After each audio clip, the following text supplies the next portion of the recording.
नमस्कार, एक बार फिर से आपको और आप सभी का वेलकम किया जाता है हमारी इस कक्षा में। तो आज वो मौका आ गया जब मैं आज पूरी तरह से खिलजी वंश को ख़त्म कर दूंगा। ख़त्म मैं क्या करूंगा, वो तो गयासुद्दीन तुगलक आके ख़त्म करेगा, गाजी मलिक। मैं बताऊंगा कैसे ख़त्म हुआ खिलजी वंश। तो मैं वीडियो शुरू करने से पहले आपको बता दूँ कि आज मैं पढ़ाने क्या क्या वाला हूँ। तो आज पहला काम जो मैं पढ़ाने वाला हूँ, पहली चीज़ कि मैं कुछ मिसलेनियस पॉइंट थे दो चार जो छूट गए थे और अतीत कालों में से क्वेश्चन आए हुए हैं कई एग्जाम्स में, जैसे छत्तीसगढ़ पीसीएस में और बिहार पीसीएस में, यूपी के आरओ में भी कुछ क्वेश्चन आए थे। तो वो मैं सोचा कि थोड़ा सा वो करा दूं, क्योंकि बीच में पढ़ाते हुए एक आध दो चार पॉइंट छूट गए थे। तो ये फैक्ट बता दूंगा आपको जो अलाउद्दीन खिलजी से छूट गए थे पढ़ाते समय, जो मैं पीछे वीडियो बनाया हूँ। दूसरा, मैं अलाउद्दीन खिलजी की बाजार नियंत्रण प्रणाली पढ़ाऊँगा। और तीसरी ये चीज़ मैं समझाऊँगा कि खिलजी वंश ख़त्म कैसे हुआ, यानी कि अलाउद्दीन खिलजी के मरने के बाद क्या क्या हुआ खिलजी वंश के साथ। और एक दो शासक आएंगे, उनके बारे में पढ़ाऊंगा, जैसे कुतुबुद्दीन मुबारक शाह के बारे में और खुसरो शाह के बारे में। इन सबको पढ़ाने के बाद मैं बताऊंगा किस तरह से खिलजी वंश समाप्त हो गया भारत से। तो आइए एक एक करके समझते हैं।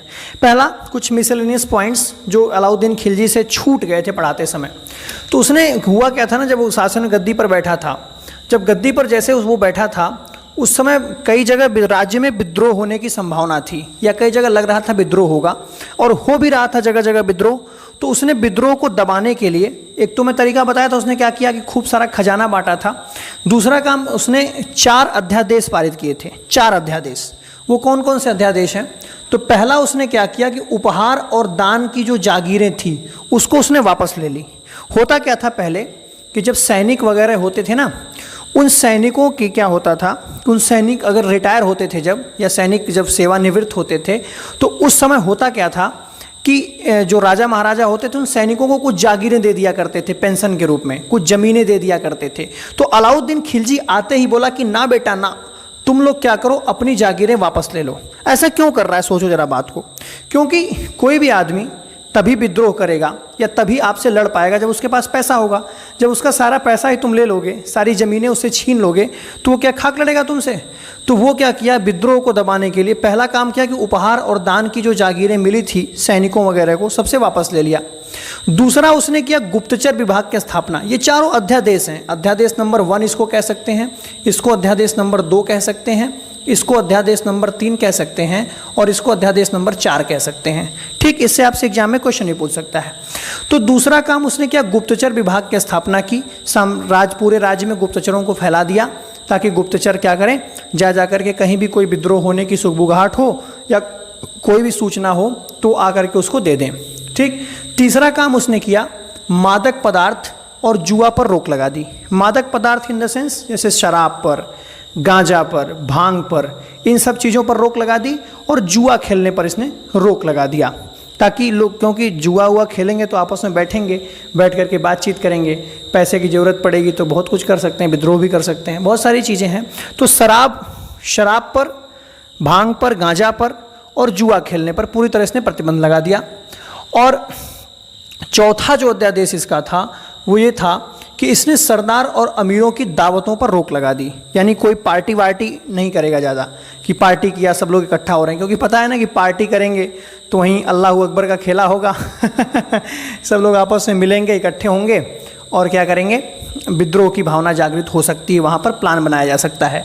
तो इस तरह से उसने 4 अध्यादेश, पहला उपहार दान की जागीर वापस, दूसरा गुप्तचर विभाग की स्थापना, तीसरा मादक पदार्थ और जुआ पर रोक, और चौथा सूबेदारों और अमीरों की दावतों पर रोक लगा करके उसने विद्रोह को दबाने की कोशिश की। और ये 4 अध्यादेश हैं उसके।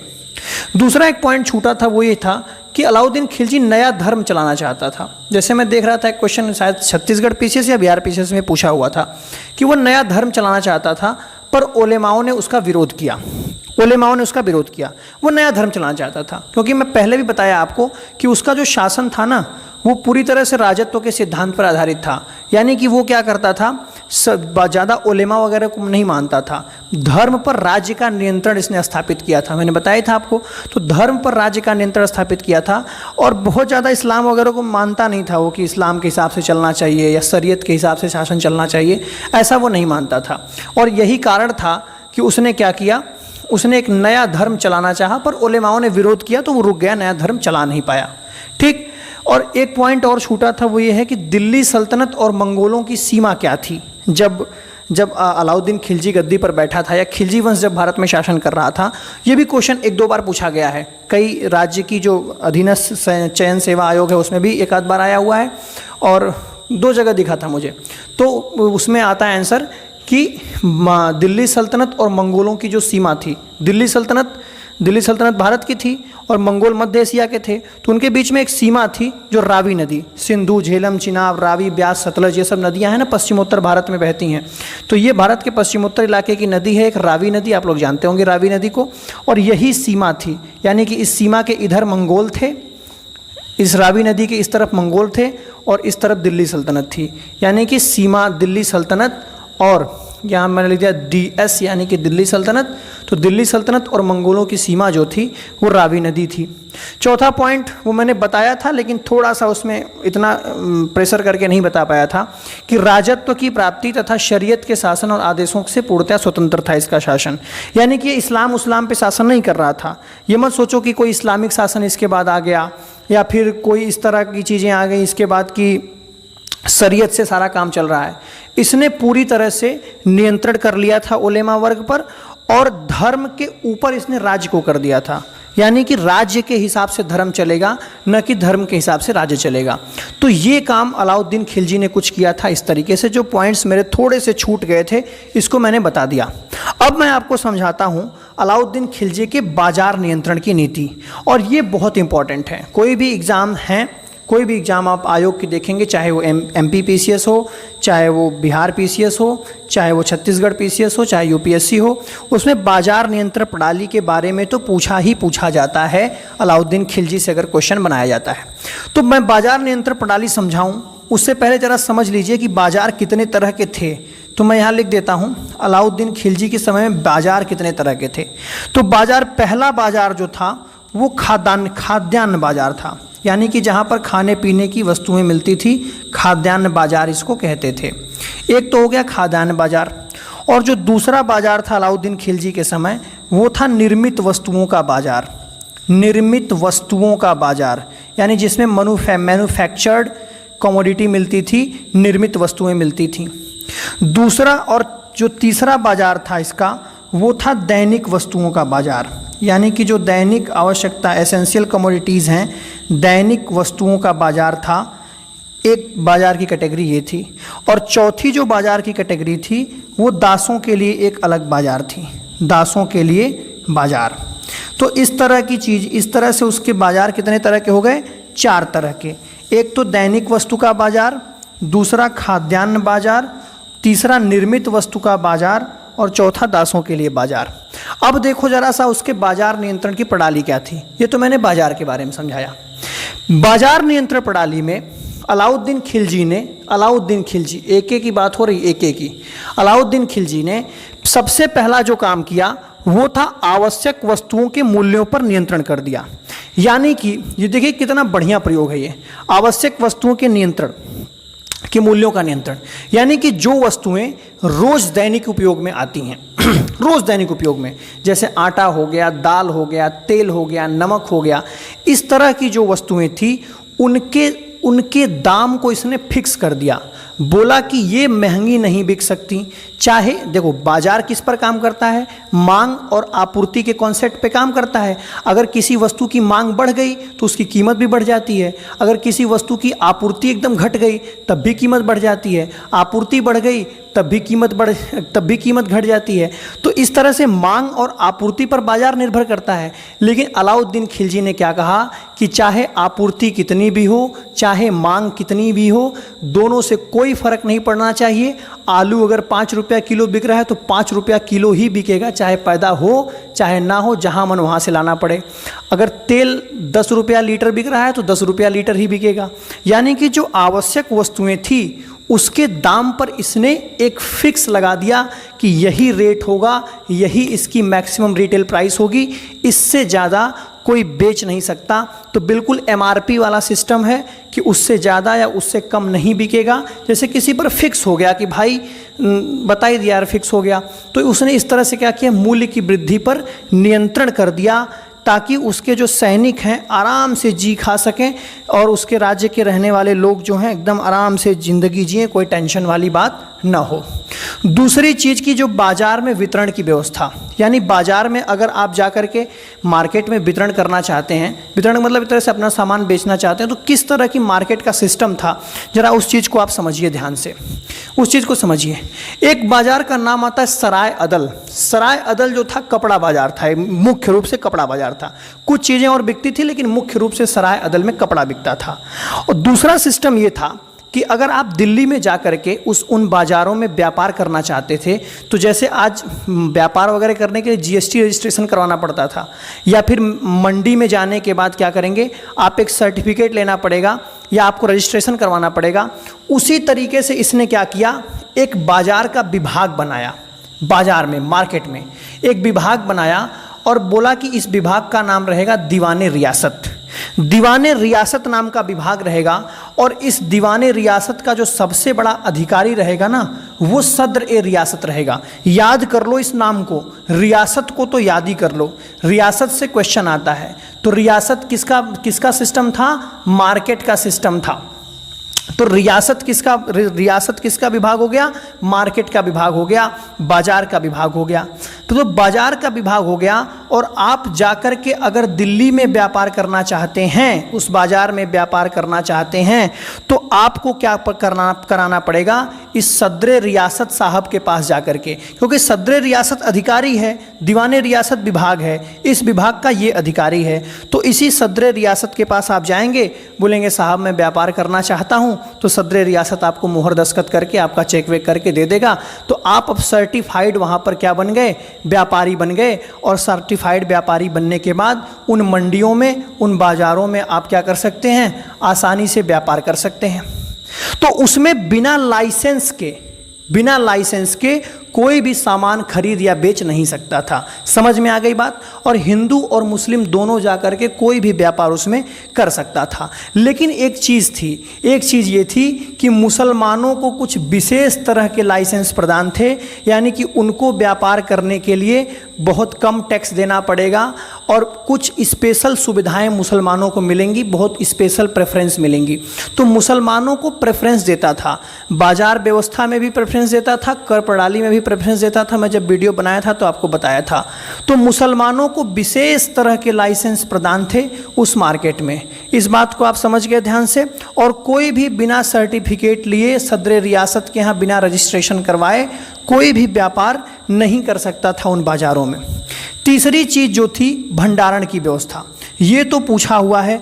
अभी पिछली बार हमें लगता है 2016 के आरओ और एआरओ में एक क्वेश्चन आया हुआ है कि सार्वजनिक वितरण प्रणाली का जनक किसको कहा जाता है। सल्तनत काल के शासक का नाम पूछा था, कौन है जो सार्वजनिक वितरण प्रणाली का जनक है। सार्वजनिक वितरण प्रणाली जो कोटा सिस्टम। तो भंडारण का काम इसने किया। भंडारण कैसे किया समझो इस बात को जरा ध्यान से, कि उसने कहा कि अनाजों को क्या करो, बड़े बड़े स्टोर रूम बनवाओ। अलाउद्दीन खिलजी ने अपने पूरे राज्य में बड़े बड़े स्टोर रूम बनवाए और उन स्टोर्स में क्या करता था, बहुत सारे सामानों को भर भर के रखता था। और किस लिए रखता था, ऐसा नहीं कि मार्केट चलवाने के लिए, इसलिए रखता था कि कभी राज्य में अगर अकाल पड़े तो जनता को वो राहत सामग्री बांटी जा सके। जैसे कोरोना काल में सरकारें क्या कर रही थी, फ्री में अनाज बांट रही थी। और आज भी गांवों में, आपके गांवों में होगा, कोटा सिस्टम चलता होगा। एक कोटेदार होता होगा, उसके यहाँ जाइए आप, तो कभी कभी अगर आपदा आई है, जैसे कोरोना चल रहा था, उसमें फ्री में अनाज मिल रहा था। और अगर उस तरह भी अनाज मिलता है तो क्या मिलता है, बहुत कम पैसे में। मतलब बाहर चावल अगर बिक रहा होगा 20 रुपये किलो, 40 रुपये किलो, 50 रुपये किलो, तो वहाँ आप जाएंगे तो 10-11 रुपये किलो तक मिल जाता है, कभी कभी 6 से 7 रुपये किलो तक मिल जाता है। तो वहाँ पर जो आपको मिलेगा, यानी कि जो कोटा सिस्टम है, जो सार्वजनिक वितरण प्रणाली आज जैसी है, लगभग उसी तरह की सार्वजनिक वितरण प्रणाली क्या थी, अलाउद्दीन खिलजी की भी थी, ताकि लोगों को अकाल के समय बचाया जा सके और अकाल के समय वितरण किया जा सके। तो सार्वजनिक वितरण प्रणाली क्या समझेंगे, जैसे आज कोटा है, कोटा, इसको भी सार्वजनिक वितरण प्रणाली ही कहा जाता है। तो सार्वजनिक रूप से वितरण किया जाएगा अगर कभी अकाल पड़ गया या लोगों के पास खाने की कमी पड़ गई। ठीक है, अब जरा सा बाजार के कर्मचारी को समझ लीजिए कि इसने बाजार में कौन कौन से कर्मचारी रखे हुए थे। क्योंकि सदर रियासत तो क्या हो गया, सदर रियासत मैंने बताया आपको कि जो दीवाने रियासत बाजार का सिस्टम है, उस बाजार के अंदर सदर रियासत की पोस्ट सबसे बड़ी है, यानी कि सबसे बड़ा अधिकारी है। लेकिन सदर रियासत के भी अंडर में 3 तरह के कर्मचारी काम करते थे। पहले को कहा जाता था शहना, दूसरे को कहा जाता था बरीद और तीसरे को कहा जाता था मुनीज। समझिए इस बात को, ये कौन थे। शहना का मतलब होता है निरीक्षक और निरीक्षक का मतलब दरोगा। तो मंडी जो था, तो शहना को कभी कभी शहनाए मंडी भी कहा जाता था। तो शहना का मतलब एक तरह से दरोगा जैसे हैं, और दरोगा जी का काम क्या है, लाठी और डंडा लेकर के घूमेंगे मार्केट में और क्या करेंगे, लोगों को एक तरह से निरीक्षण करेंगे पूरे मार्केट की कि कोई गलत काम तो नहीं कर रहा है। तो इसने क्या किया, और ये सब क्यों रखे थे इसने, ताकि कोई अधिक मूल्य पर कोई सामान न बेच सके, कोई बेईमानी न कर सके किसी के साथ, कोई टेनी न मार पाए। टेनी मारना समझते हैं, टेनी मतलब कि कम सामान जोक दिया। जैसे 1 किलो जोकना था तो नीचे चुम्बक उम्बक को सटा करके क्या करे कि उसको बढ़ा दे वेट या घटा दे वेट, इस तरह का काम न कर सके। तो मार्केट में कोई गड़बड़ी ना हो, तो उसके लिए इसने क्या किया, एक निरीक्षक नियुक्त किया, निरीक्षक इंस्पेक्टर। और इंस्पेक्टर का नाम क्या था, शहना। उस समय नाम पूछता है, ध्यान रखना इस बात को। गुप्तचरों का एक अधिकारी था उस बाजार में, इस सदर रियासत के नीचे भी काम करता था, इसको कहते थे बरीद। तो बरीद गुप्तचरों का अधिकारी था। और जो मुनीज नाम थे, ये सब छोटे छोटे गुप्तचर होते थे जो जगह जगह लगे रहते थे। ठीक है, तो एक हो गया शहना, शहना का मतलब दरोगा, शहनाए मंडी भी इसको बोलते हैं। एक हो गया बरीद, बरीद को बोलते हैं गुप्तचरों का अधिकारी। और ये सब याद कर लो नाम भैया। देखो बरीद तो कहीं भी आए समझ जाना गुप्तचर, ये रियासत कहीं भी आए समझ जाना मार्केट का सिस्टम है, कहीं भी इंशा शब्द आए उसमें समझ जाना कि आप पोस्ट ऑफिस वाला सिस्टम है। तो ये सब आप याद कर लीजिए नाम। तो बरीद शब्द, क्योंकि बरीद बहुत समय बहुत टाइम तक मिलेगा आपको। तो ये बरीद जो है ना गुप्तचर अधिकारी होते थे।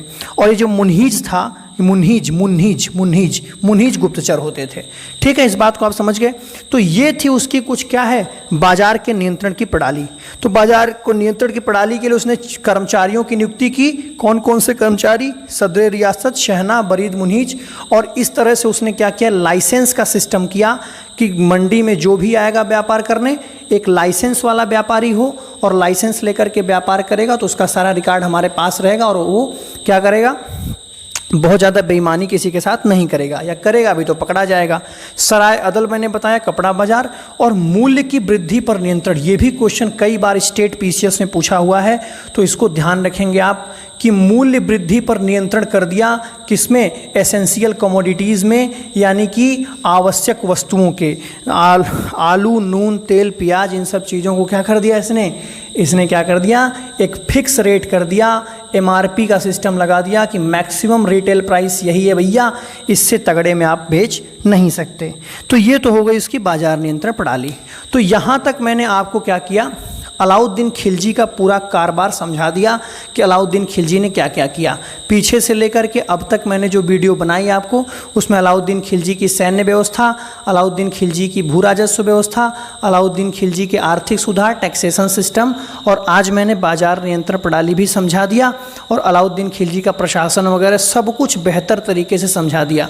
आप कहेंगे ये सब काम कहाँ आता है, तो काम कहाँ आएगा भाई, देखो एक तो ज़िंदगी में काम आएगा, बहुत सारी चीज़ें इनसे तुम सीखोगे कि कब क्या हुआ है और कहीं बता सकते हो। दूसरी चीज़, आपके जितने स्टेट पीसीएस हैं और यूपीएससी है, यानी आयोग से रिलेटेड जितनी चीज़ें हैं, उनके प्री एग्जाम्स में डायरेक्ट इन फैक्ट से क्वेश्चन आते हैं और आए हुए हैं।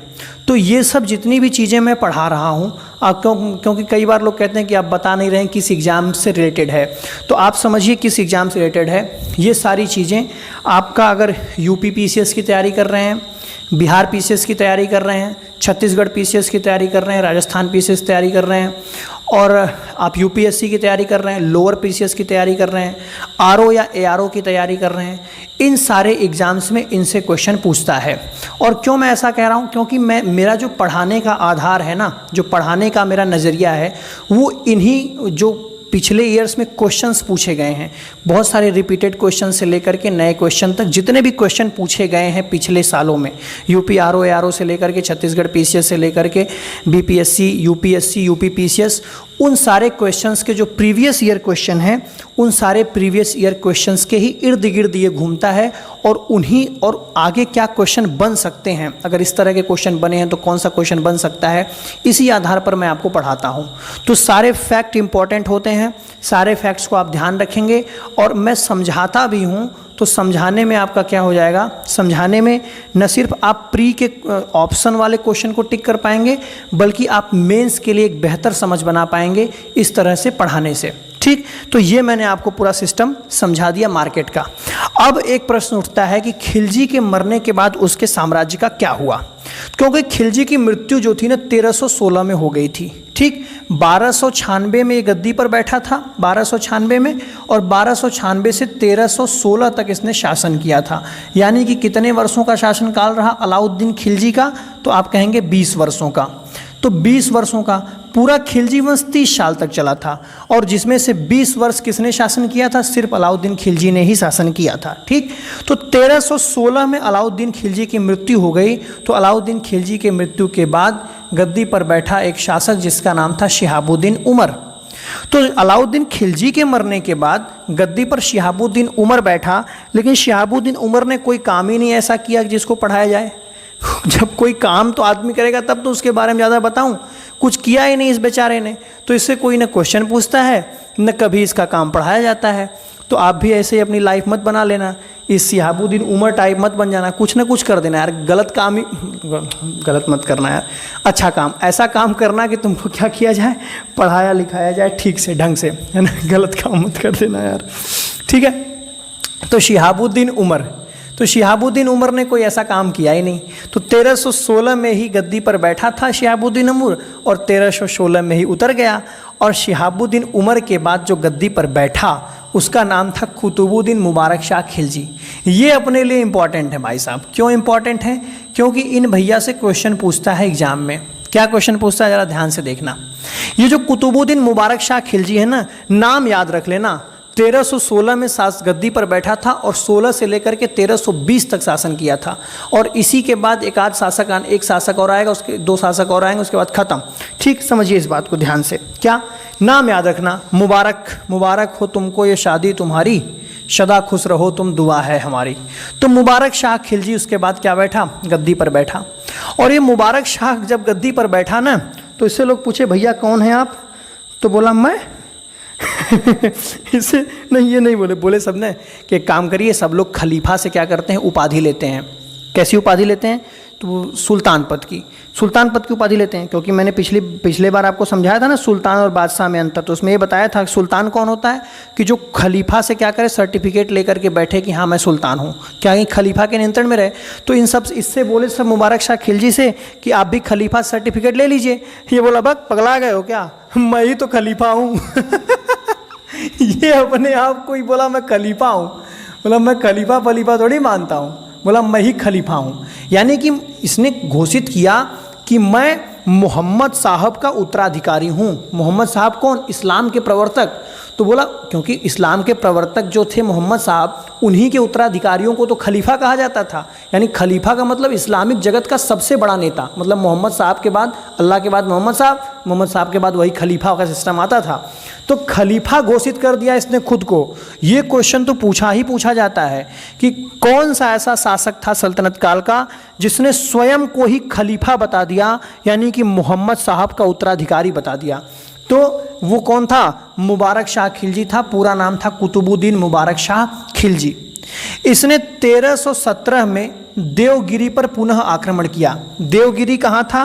जैसे ये भारत का नक्शा है, जरा देखो ध्यान से, कौन सा भारत नक्शा है? ये देखो भारत का नक्शा है भाई साहब। भारत के नक्शा बनाने की प्रैक्टिस थोड़ा कर लेना, बनता नहीं है पहली बार में, ठीक है? बना करके आज देखना, कई लोगों का नहीं बनेगा, ठीक? तो देवगिरी का इलाका यहाँ दक्षिण भारत का इलाका था। देवगिरी मैंने लिख दिया डीजी। और देवगिरी पर इसने 1317 में आक्रमण किया और विजय की। ये क्वेश्चन इसका इम्पॉर्टेंट है, ये पॉइंट मुबारक शाह से कि देवगिरी पर पुनः विजय किसने प्राप्त की थी अलाउद्दीन खिलजी के बाद? तो आप कहेंगे कि मुबारक शाह खिलजी, ठीक? इसके बाद इसने क्या किया? 3 उपाधियाँ धारण की थी। 3 उपाधियाँ इसने खुद को खलीफा तो घोषित किया ही था, साथ साथ में इसने अल इमाम, उल इमाम और खिलाफत उल लह, खिलाफत उल लह, यानी कि अल इमाम, उल इमाम और खिलाफत उल लह की उपाधि किसने धारण की? तो इसी कुतुबुद्दीन मुबारक शाह खिलजी ने धारण की। लेकिन ये सब धारण करने के बाद खुद को खलीफा बताने के बाद कुछ दिनों के बाद ये क्या हो गया, बहुत विलासी प्रवृत्ति का हो गया। बहुत विलासी, विलासी का मतलब दारू वारू पी के एकदम मस्त रहने वाला, खूब झूमने वाला, नाचने वाला, टेंशन कोई ना लेने वाला। तो ऐसा शासक बन गया कि एकदम विलासी प्रवृत्ति का हो गया। और इतना विलासी हो गया कि कभी कभी तो ये दरबार में नंगा होकर के आता था, एकदम नंगा, एकदम नंगा, मतलब कोई कपड़ा नहीं पहनता था, बिना कपड़ा पहने नंगा होकर के दरबार में आता था। और ये क्वेश्चन भी पूछा जाता है कि नंगा होकर के कौन सा शासक आया, भाई बताओ। ये भी कोई क्वेश्चन पूछने वाली बात है, लेकिन पूछते हैं यूपीएससी वाले, बीपीएससी वाले क्या पूछते हैं कि नंगा होकर के दरबार में आने वाला कौन सा शासक था? कुतुबुद्दीन मुबारक शाह खिलजी। और कभी कभी ये स्त्री के वस्त्र पहन करके आ जाता था, यानी अपने बीबी का कपड़ा पहन के आ जाता था। मतलब बीबी का कपड़ा, सोचो यार, कोई आदमी बीबी का कपड़ा पहन के आए, इसका जो मन करता था वो करता। इतना विलासी प्रवृत्ति का हो गया था ना कि मन किया तो नंगा दरबार में आने का तो नंगे आ जाता था, मन करता था बीबी का कपड़ा पहन के आऊँ तो बीबी का कपड़ा पहन के आ जाता था अपने। एक बार एक लड़के को मैं ऐसे बता रहा था कि जानते हो मुबारक शाह खिलजी था, वो नंगा होकर के दरबार में आ जाता था और कभी कभी अपने बीबी का कपड़ा पहन के आ जाता था। तो थोड़ी देर सोचने लगा, कह रहा है कि अच्छा जब अपने बीबी का कपड़ा वो पहन के आ जाता था तो उसकी बीबी क्या पहनती थी? अरे पागल, वो राजा है, राजा, उसके बीबी के पास बहुत कपड़ा रहा होगा, कोई पहन लेती होगी, उसकी बीबी थोड़े पागल रही होगी। ये पागल था तो एकदम पगला गया, लगा लड़की उड़की कपड़ा पहन के आने। तो जब ये सब करने लगा तो उसी समय खुसरो शाह नाम का आदमी आया। खुसरो शाह, ये खुसरो शाह हुआ ना, खुसरो शाह मार दिया इसको ख़त्म कर दिया, मुबारक शाह खिलजी को मार दिया, निपट गया। बोला ये तो पगला गया है मेरा शासक, इसको उलाट दिया। उलाट करके क्या बन गया, वहाँ का राजा बन गया खुसरो शाह। और सोचा कि मैं तो राजा रहूँगा। और ये घटना कब की है, जब मारा 1320 की है, यानी कि 1316 में शासक बना था मुबारक शाह और 1320 में आकर के, यानी 4 साल बाद आकर के खुसरो शाह उसको मार देता है और मार करके खुद दिल्ली का सुल्तान बन जाता है 1320 में। और ये सोचता है कि मैं शासक रहूँगा, एकदम ज़बरदस्त मज़ा आ जाएगा। लेकिन होता क्या है कि बाद में पता चलता है कि जो खुसरो शाह है ना, खुसरो शाह, ये पहले हिंदू था और बाद में मुसलमान बना है, बाद में मुसलमान बना है। तो एक तो हिंदू था, बाद में मुसलमान बना था, और दूसरे खुद को कहता क्या था, पैगंबर का सेनापति कहता था मैं तो पैगंबर मोहम्मद का सेनापति हूँ। यानी कि ये बोला तो मैं पैगंबर मोहम्मद का उत्तराधिकारी हूँ, और ये बोला कि मैं पैगंबर मोहम्मद का सेनापति हूँ। यानी खुसरो शाह क्या बोला कि मैं पैगंबर मोहम्मद का सेनापति हूँ। लेकिन जब उनको पता चला कि ये पहले हिंदू था और इस तरह से उल्टी सीधी बातें अब आकर के कह रहा है, तो वहाँ पर लोगों ने कहा ये तो इस्लाम का शत्रु है, ये तो इस्लाम का शत्रु है, और अब इस्लाम खतरे में आ गया है। तो जैसे ही सब घोषित किए कि ये इस्लाम का शत्रु है, यानी कि एक हिंदू आकर के पहले हिंदू था फिर मुसलमान बना, अब कह रहा है पैगंबर का सेनापति हूँ, इसलिए इस्लाम खतरे में है, इस्लाम का शत्रु है। और तुरंत आता है गाजी मलिक। गाजी मलिक याद है कौन है? गाजी मलिक वही है ना जिसको अलाउद्दीन खिलजी ने मंगोलों के खिलाफ पश्चिमोत्तर सीमा पर नियुक्त किया था मंगोलों से लड़ाई लड़ने के लिए। तो ये गाजी मलिक अलाउद्दीन खिलजी का बहुत तगड़ा सेनापति रहता है। तो ये गाजी मलिक 1320 में ही, यानी कि 1320 में ही खुसरो शाह गद्दी पर बैठता है, और उसी 1320 में ही सल भीतरें गाजी मलिक जो था ना, गाजी मलिक, इस गाजी मलिक ने इस खुसरो शाह को उलाट दिया, यानी कि ख़त्म कर दिया, और ख़त्म करके खुद गद्दी पर बैठ गया और स्थापित किया एक नया वंश। यानी कि खिलजी वंश का अंतिम शासक कौन बना था? खुसरो शाह। इनको ख़त्म करके एक नया वंश स्थापित कर दिया, और एक नया वंश स्थापित किया, उसको कहते हैं तुगलक वंश। क्यों? क्योंकि जो गाजी मलिक था ना, इसका पूरा नाम था गयासुद्दीन तुगलक। तो ये जो गाजी मलिक कहें या गयासुद्दीन तुगलक कहें, बात एक ही है, आदमी एक ही है, नाम दो हैं। ठीक, नशा तो शब में है मगर नशे का रंग अलग है। उसी तरह जैसे मेरा नाम एक हेमंत है और दूसरा नाम अंकित है, घर पे लोग अंकित अंकित बुलाते हैं, और कहीं रहता हूँ तो हेमंत हेमंत बुला लेते हैं। तो उसी तरीके से इसको गाजी मलिक भी कहते हैं और इसी को गयासुद्दीन तुगलक कहते हैं। तो इस गाजी मलिक ने, इस अलाउद्दीन खिलजी के सेनापति ने खिलजी वंश के अंतिम शासक खुसरो शाह की हत्या करके एक नया वंश स्थापित किया, जिस वंश को कहते हैं तुगलक वंश। तो अब आगे जो वीडियो आएगी, खिलजी वंश अब खत्म हो चुका, खिलजी वंश की सारी परेशानी ख़त्म, सब तरह के लगभग मैंने फैक्ट क्लियर कर दिए। आप जा कर के बस इस पर क्वेश्चंस कर लीजिए और हो सके तो एक आध किताब जो मन करे आपका उसको पढ़ लीजिए, आपको किताबें समझ में आएंगी, कोई टेंशन नहीं है अब। और कल से मैं जब आऊँगा तो आपको नया वंश तुगलक वंश पढ़ाऊँगा। तो सल्तनत काल में पढ़ा रहा हूँ, सल्तनत काल में गुलाम वंश और खिलजी वंश दोनों मैंने निपटा दिया। फिर तुगलक वंश, सैयद वंश और लोधी वंश, 3 वंश बचे हैं। 3 वंशों को ख़त्म करने के बाद मैं शुरू कर दूंगा राजपूत काल। और कल से आऊँगा तो तुगलक वंश चलेगा। तुगलक वंश आराम से 4-5 दिन चलेगा, बड़ा बढ़िया है, खूब बड़ा है तुगलक वंश, ठीक है। तो इसको बहुत आराम से मैं पढ़ाऊँगा और आप पढ़ते रहिए। और आपसे रिक्वेस्ट यही है कि ज़्यादा से ज़्यादा चैनल को शेयर करते रहिए ताकि और लोगों तक भी वीडियो पहुँचती रहे और हमारी भी थोड़ी बहुत मदद होती रहे। तो बहुत बहुत धन्यवाद।